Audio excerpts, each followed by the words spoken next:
नमस्कार किसान साथियों, स्वागत है आपका यूथ एग्रीकल्चर के एक और नई वीडियो में। अगर आप चाहते हैं परवल की खेती करना और आपको मालूम नहीं है कि किस तरीके से परवल की खेती की जाए, तो यकीन कीजिए परवल की खेती से भी टफ कई सारी खेतियां होती है।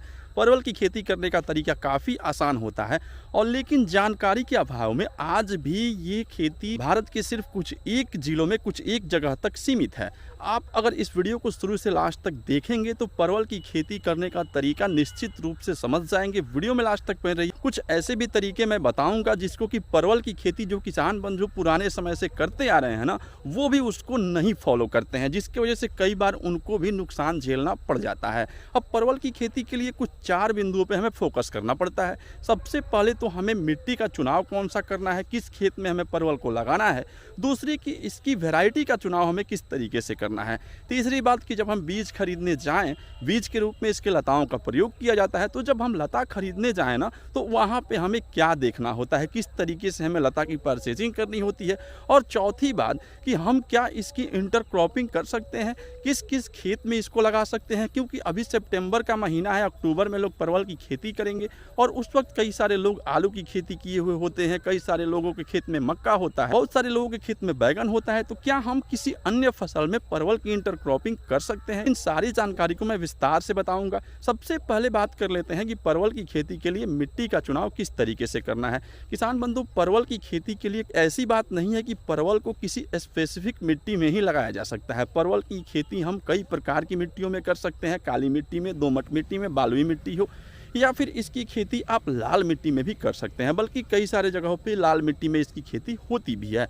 लेकिन सवाल ये उठता है कि मिट्टी वैसी होनी चाहिए ना जहाँ पे पानी का जल जमाव नहीं हो। परवल की लताओं को पानी से सख्त दिक्कत होता है और इसका फलन का जो पीक समय होता है ना, वो होता है जून से लेकर के जुलाई, अगस्त, सितंबर और अक्टूबर। और इस मंथ में बारिश का आना निश्चित रूप से लाजमी है। तो ऐसी जगह का चुनाव करें, ऐसे खेत का चुनाव करें जहाँ पे पानी का भराव बिल्कुल भी नहीं होता हो, तो आप परवल की खेती में बिल्कुल सफल हो जाएंगे। दूसरी बात करते हैं कि वैरायटी का चुनाव कौन सा करें।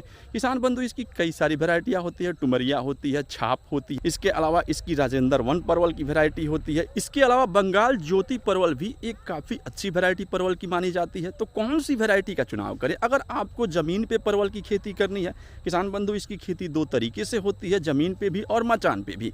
अगर आपको ज़मीन पे इसकी खेती करनी है ना, तो आप कभी भी टुमरिया और छाप वैरायटी का चयन करें। इसकी फलन ज़मीन पे काफ़ी शानदार होती है।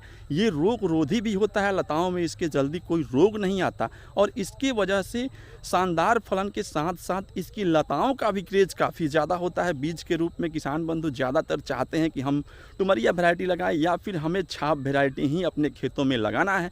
तो जब सितंबर अक्टूबर का महीना आएगा, उस वक्त जब नए किसान को परवल की खेती करनी होगी ना, तो वो आपको ढूंढेंगे लता के लिए और लताएं बेच करके भी आप अच्छा इनकम जनरेट कर सकते हैं। कब? जब आपने टुमरिया वैरायटी लगाई हो या फिर छाप वैरायटी लगाया हो।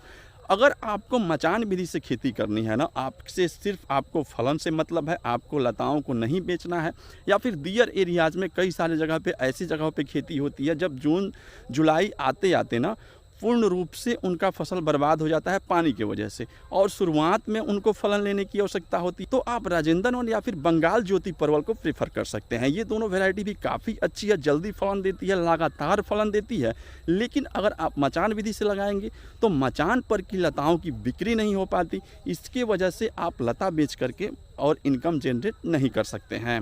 तो आप खुद से विचार कर लें, आपने मचान विधि से आपको लगाना है या फिर ज़मीन पे लगाना है। अब ये बात नहीं है कि अगर आपने मचान विधि से लगाया तो आपको बेनिफिट कम होगा या फिर आपने ज़मीन पे लगाया तो आपको बेनिफिट ज़्यादा हो जाएगा।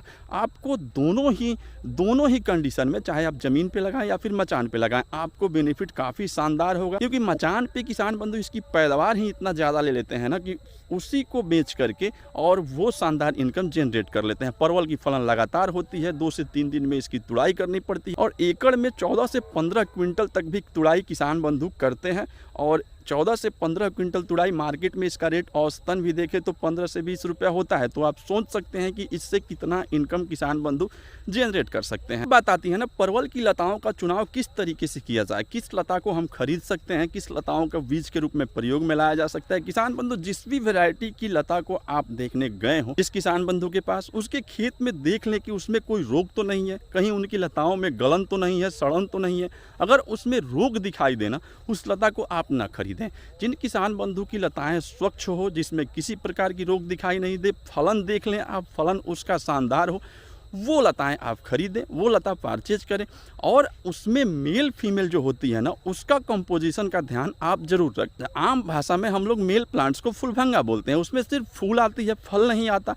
परवल की परागण प्रक्रिया थोड़ी डिफरेंट होती है, इसकी मेल और फीमेल प्लांट्स अलग अलग होते हैं। इसी के मेल प्लांट्स को लोग फुलभंगा भी बोलते हैं, उसमें सिर्फ फूल आएगी, फल नहीं आएंगे। तो आप दोनों का कंपोजिशन 10 अगर फीमेल प्लांट्स लें तो एक मेल प्लांट्स उसमें ज़रूर लगाएं, क्योंकि दोनों के बिना फलन होना मुश्किल है। और दोनों का कंपोजिशन अगर सही तरीके से आपने लगाया तो आपकी फलन शानदार होगी। नहीं तो अगर आपके खेत में मेल प्लांट्स की कमी हो जाएगी तो फिर समझ लीजिए कि आपका परवल हो सकता है कि फल आए लेकिन ये छोटा हो जाएगा, साइज़ में छोटा हो जाएगा, इसकी साइज़ नहीं बढ़ेगी। बहुत जगह पे ऐसे देखा जाता है कि छोटा छोटा परवल होकर के मर जा रहा है, या फिर लताएं काफ़ी शानदार है लेकिन फल नहीं आ रहे।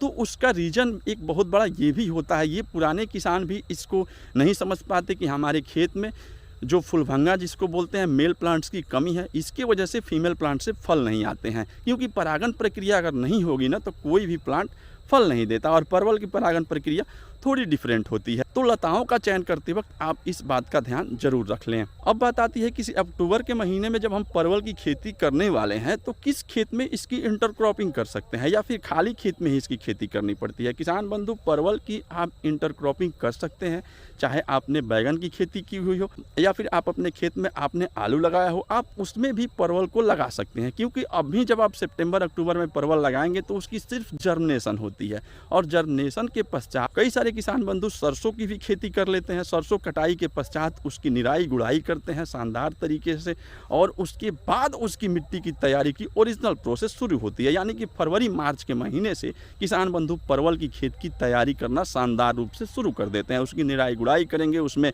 गोबर डालेंगे, चूना देते हैं। इसके अलावा उसमें आपको अगर डीएपी, कैल्शियम, बोरॉन की मात्रा देनी हो तो वो देते हैं। और जब जब आवश्यकता होती है फरवरी से लेकर के मार्च तक, तब तब किसान बंधु उसके जड़ों में खाद खली का प्रयोग करते हैं। एक बार जब लताएं पूर्ण रूप से बढ़ जाती है, पूरे खेत को कवर कर लेती है ना, तब उसमें सिर्फ और सिर्फ स्प्रे का प्रयोग होता है। परवल की खेती में शुरुआती दिनों में नीमाटोड्स का इशू आता है, तो इसके लिए किसान बंधु शुरुआती दिनों में लगाने के साथ ही जैसे ही फरवरी मार्च का महीना आता है ना, तो उसमें वेलम प्राइम दवा का ड्रिंच जरूर करें। वेलम प्राइम जो कि बायर कंपनी की एक दवा है, काफ़ी अच्छी दवा है। और अगर आप मिट्टी तैयारी करते वक्त अपने खेत में ट्राइकोडर्मा हॉरिजोनियम देते हैं ना, नीम की खल्ली में मिक्स करके उसको कल्चर करके फिर आप अपने खेतों में देते हैं ना, तो उसका भी रिजल्ट काफ़ी बढ़िया आता है। और नीमाटोड्स की समस्या से वो भी प्लांट को दूर रखती है। तो आपके प्लांट सूखेंगे नहीं, आपके फसल बर्बाद नहीं होंगे।